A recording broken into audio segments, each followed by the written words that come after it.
Boa noite, meus irmãos queridos do Centro Espírita Amor e Humildade do Apóstolo. Inicialmente queremos agradecer a honra de estar podendo gravar essa palestra virtual e já agradecer a nossa irmã Márcia, nosso irmão Edmar, que fizeram este convite, que nos orientaram aí como a gente devia fazer a gravação. É uma alegria renovada, uma casa que a gente tem muita admiração, sabemos da importância para o movimento espírita de Santa Catarina. E me apresentando, sou Luiz Melo, tarefeiro, trabalhador da SEED, Seara Espírita Entreposto da Fé, aqui no Monte Verde, em Floripa. E a gente definiu um tema muito interessante, um tema muito atual e necessário, para o qual com certeza a nossa querida doutrina tem a contribuir. A gente deu como título para a nossa conversa de hoje, nosso estudo de hoje, se o Espiritismo tem algo a colaborar para a questão da saúde mental durante a pandemia. Além de todas as dificuldades que estamos enfrentando, né? Estamos agora já no mês de julho e começou a se tomar consciência da gravidade desta pandemia em março. Além de todas as questões muito graves que a gente está enfrentando com os desencarne, com um desencarne coletivo, não só no Brasil, em vários lugares do mundo, mas o Brasil é o segundo país com mais desencarnes, como a gente sabe. Além dos impactos também bastante importantes na economia, nós também temos uma outra frente que está precisando do nosso olhar. Como eu atuo como psicólogo, naturalmente a gente está muito conectado, a gente está muito atento e faz parte do nosso trabalho esse olhar sobre a saúde mental das pessoas. E é claro que com a nossa visão espírita, ou espiritualista, ou também, como se diz, transpessoal, que é uma das escolas da psicologia, nós temos uma visão que pode nos ajudar muito a lidar com essa questão que não é a doença física propriamente, não é as dificuldades de ordem profissional, material, econômica, financeira, mas são dificuldades internas, dificuldades lidar com os nossos pensamentos e especialmente lidar com as nossas emoções. Então eu escolhi uma fala de Jesus que está lá no capítulo 16 do Evangelho de João, no versículo 33, onde Jesus vai nos dizer assim: no mundo tereis aflições, tende bom ânimo, eu venci o mundo. São três, é uma frase muito curta, uma fala curta de Jesus, mas que dá uma boa introdução para o que a gente gostaria de refletir hoje, né? Então Jesus em nenhum momento vendeu para as pessoas ou para nós todos que seguimos no caminho que ele ensinou, que é o Evangelho, ele em nenhum momento disse que a vida humana seria só céu de brigadeiro. Não, ele em vários momentos ele tocou no assunto do sofrimento humano e ele mesmo foi testemunha de uma grande aflição durante toda a sua vida, em especial da forma como ele desencarnou. E não é também por acaso que o nome que ele definiu, ou o título que ele deu para o futuro advento do Espiritismo, como um movimento espiritual coletivo para dar continuidade ao trabalho do Evangelho, ele deu o nome de Consolador. Não é por acaso que nós entendemos que o Espiritismo é o Consolador prometido. Consolador significa ter noção, ter consciência de que a dor, o sofrimento, as dificuldades, as tormentas, as aflições fazem parte da experiência humana. Mas logo que ele afirma que a dor faz parte da experiência humana, do aprendizado aqui nessa dimensão, ele também diz assim: tende bom ânimo. e completa eu venci o mundo. Então, esse tem de bom ânimo é o aspecto que a gente quer entrar um pouquinho mais fundo. Porquanto quando Jesus diz tem de bom ânimo, a palavra bom ânimo, ela é muito importante. Ela é muito interessante de a gente perceber. Talvez a gente possa até fazer conexões com várias outras palavras que Jesus usou para significar conceitos tão elevados, tão importantes e tão fundamentais, como o conceito, por exemplo, das bem-aventuranças. Mas tem de bom ânimo, a palavra ânimo, ela é conectada, ela tem origem na palavra ânima. E a palavra ânima antiga, ela quer dizer que ela originou no português a palavra alma.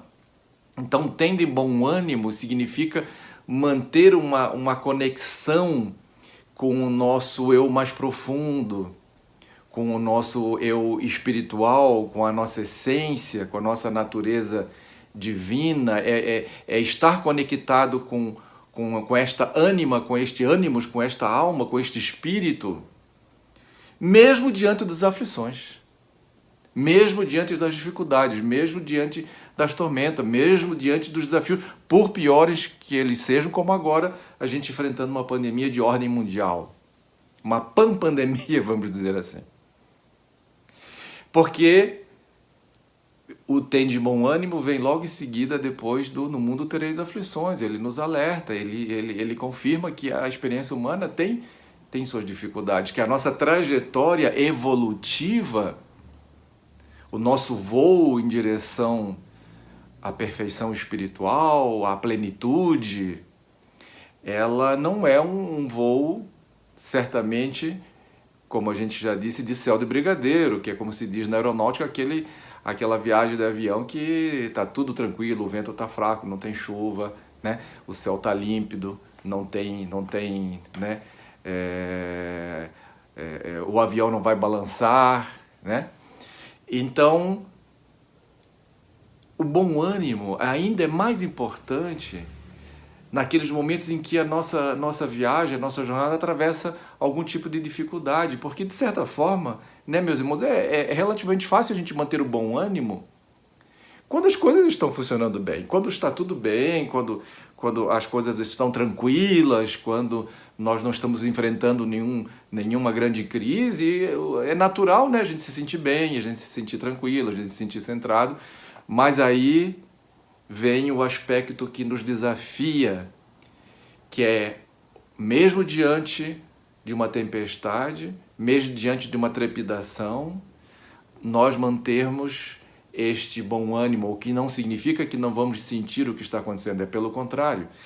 Tanto é verdade, então, que a nossa fala tem a ver em a gente perceber, e isso é muito importante, que quando a gente escuta essa recomendação de Jesus, que é preciso a gente manter este bom ânimo o tempo todo, nós vamos perceber que o bom ânimo não é só uma questão cognitiva, não tem a ver apenas com os nossos pensamentos, com o nosso intelecto, né?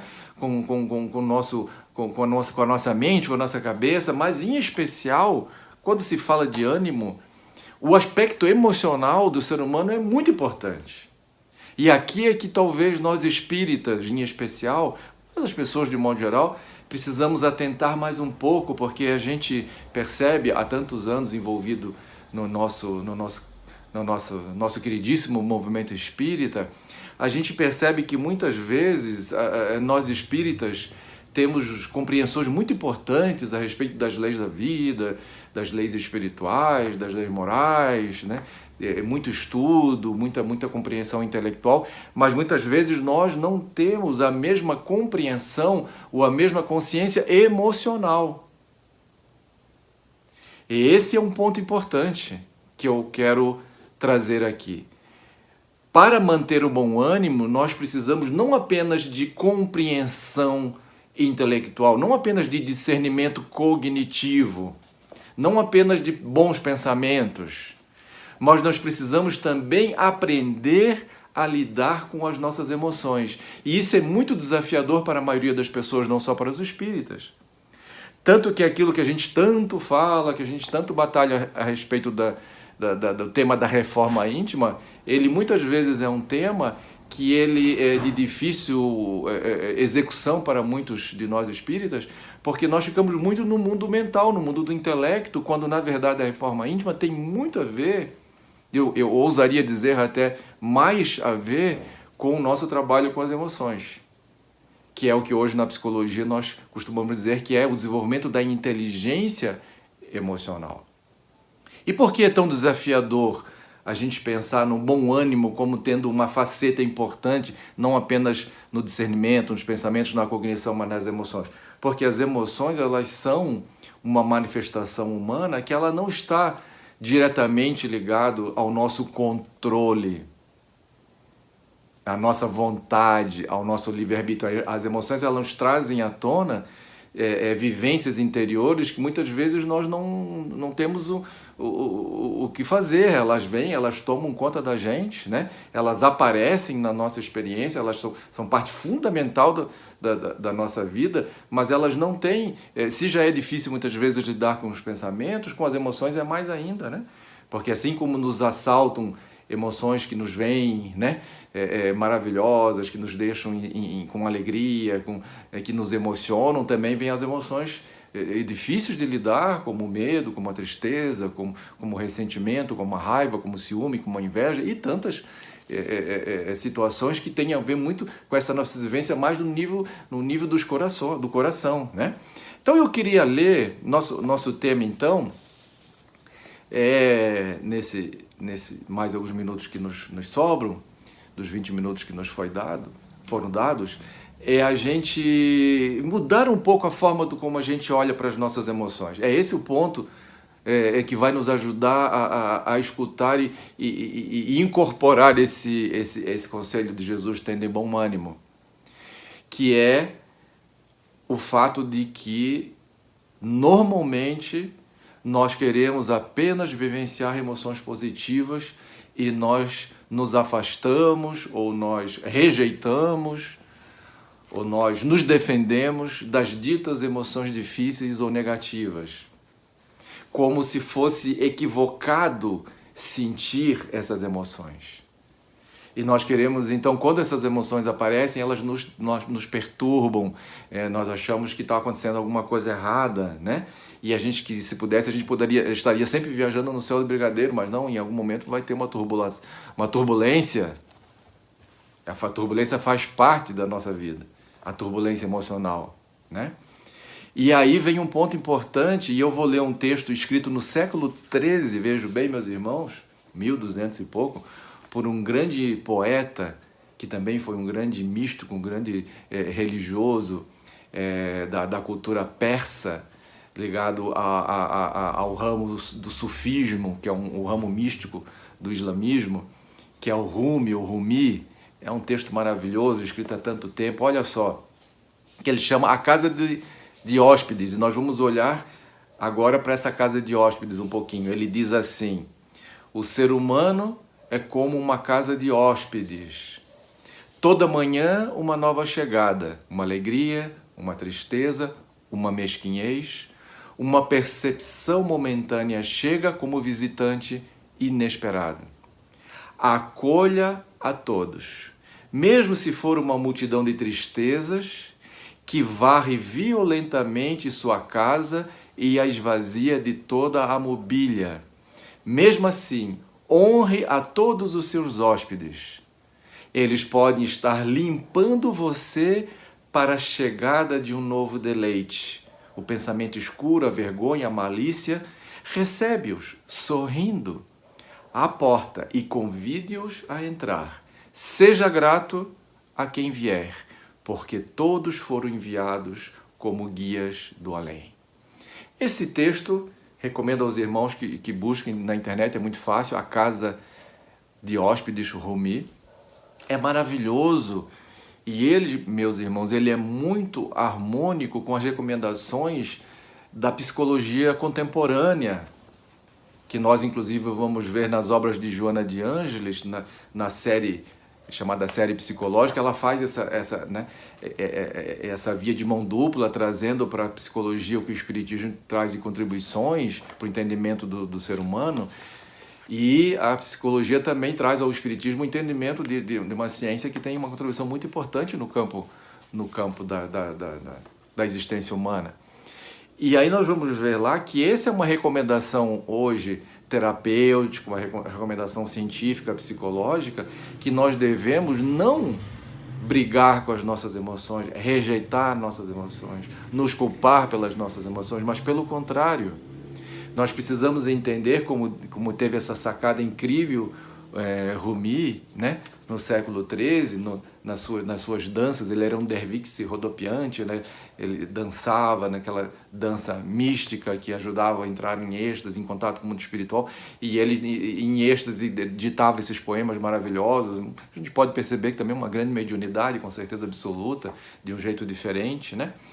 E ele é muito claro em dizer, mesmo uma emoção como tristeza, quando ela surge, quando a gente percebe que ela surge, diz aqui, ele não receba na porta, como todas as demais emoções. A tristeza, por exemplo, pode estar entrando para limpar a casa, para nos preparar para um novo deleite, para uma nova alegria.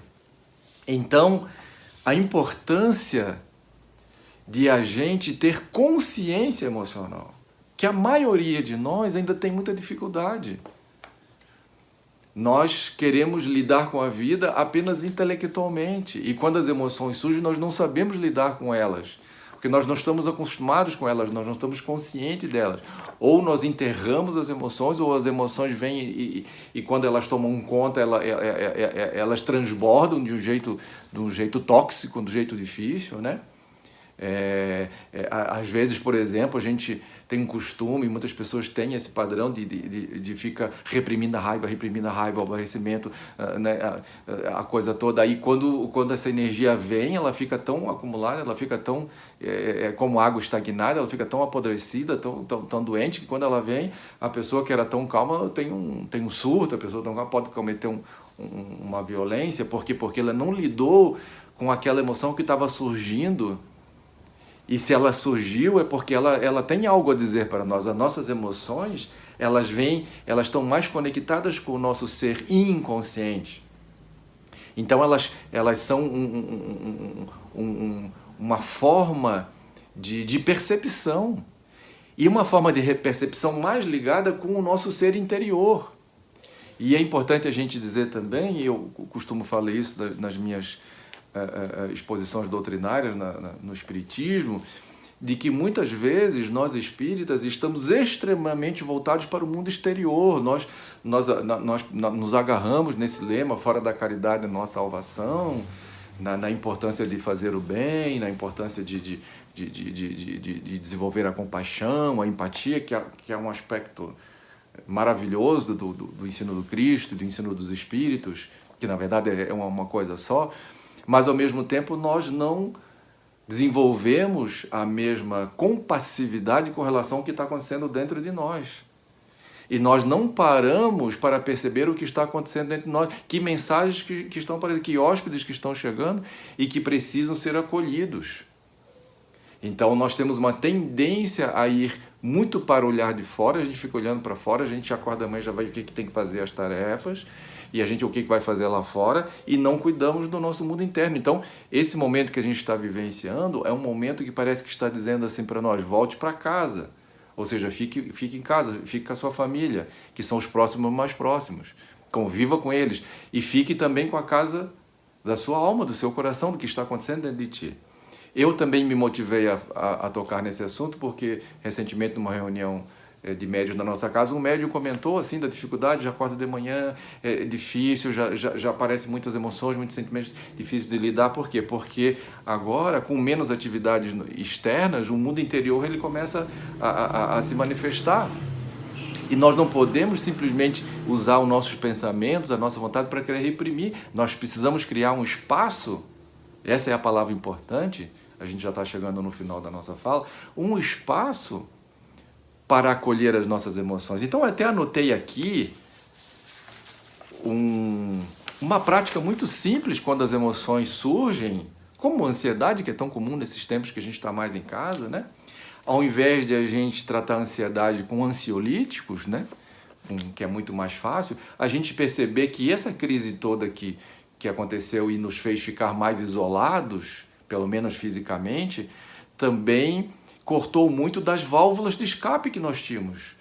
Porque mesmo a atividade, às vezes, no bem, na caridade, ela pode estar servindo para encobrir algo que está mal resolvido dentro da gente, uma emoção difícil, uma emoção dolorosa, que se ela não for olhada, se ela não for cuidada, em algum momento ela vai extrapolar, porque ali tem uma realidade que precisa ser olhada, precisa ser cuidada.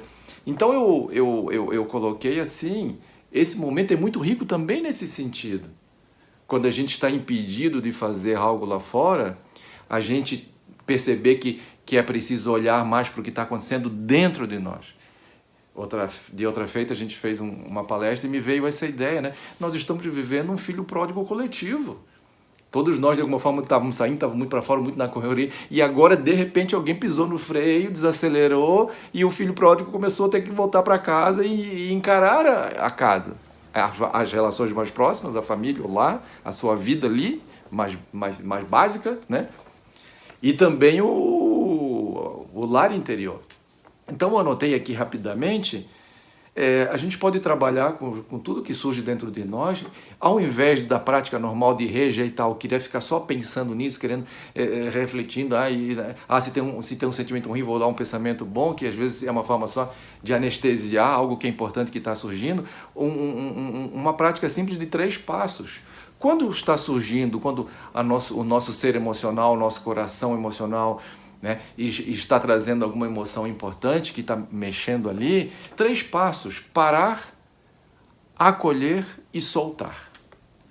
Ou seja, meus irmãos, a gente precisa escutar o que está falando as nossas emoções. Qual é a emoção? Qual é esse hóspede, como diz Rumi, que chegou ali? Ele chegou, vou ser um bom espírita, eu vou ser um bom cidadão, vou ser um bom anfitrião, vou respeitar, vou acolher, né? Porque, como diz aqui, é um mensageiro, está trazendo uma mensagem do além, né? Não é no além no sentido de espiritual, mas é no além do espiritual que está dentro de nós, né? Então, parar, porque a gente precisa criar um espaço na nossa vida para escutar o que está acontecendo dentro de nós. E repito, espíritas, nós, ou espiritualistas de um modo geral, ou religiosos de um modo geral, têm uma tendência de, ao invés de acolher o que está acontecendo dentro, se agarrar na sua fé, nos seus ideais, e ir lá para fora achando que isso vai substituir o trabalho interno. Não vai. Não vai. Não vai. Porque o Cristo disse assim, o reino de Deus não vem com aparências exteriores, ele está dentro de vós. O reino de Deus está dentro de vós. Muitas vezes ele repetiu isso. Vós sois deuses.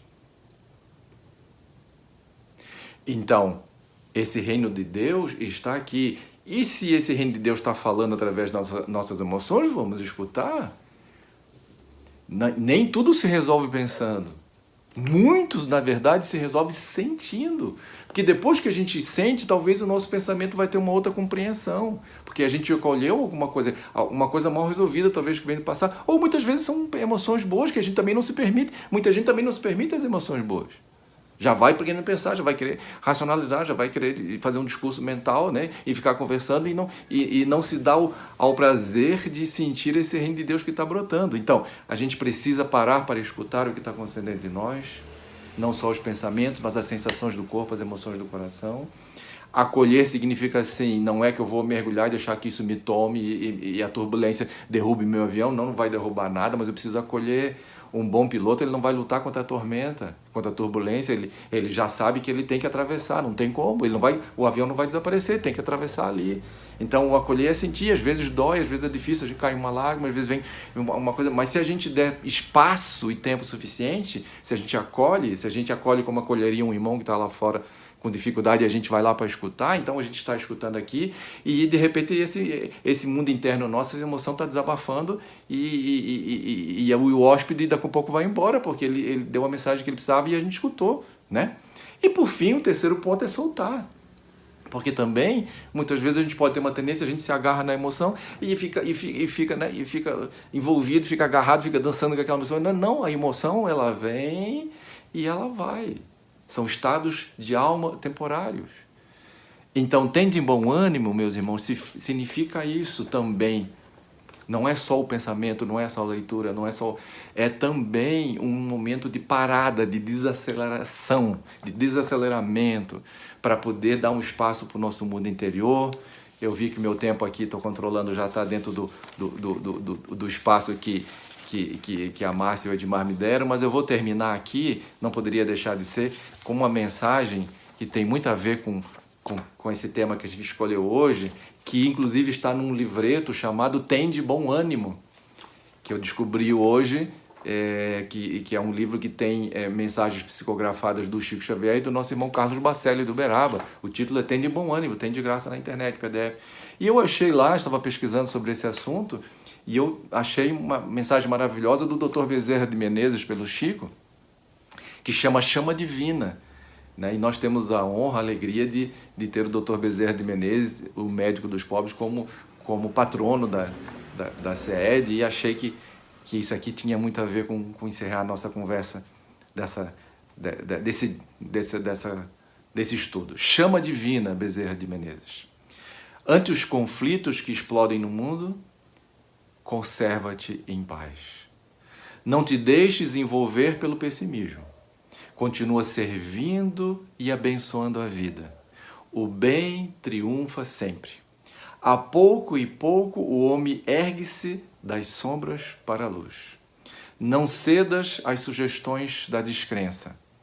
A dor desperta as consciências adormecidas. Ora e confia no futuro. Por mais se alteiem as labaredas do ódio, o amor é chama divina a dissipar o mal. Lembra-te que o Senhor permanece velando. Um grande abraço a todos, foi uma honra imensa. Fiquem com Deus.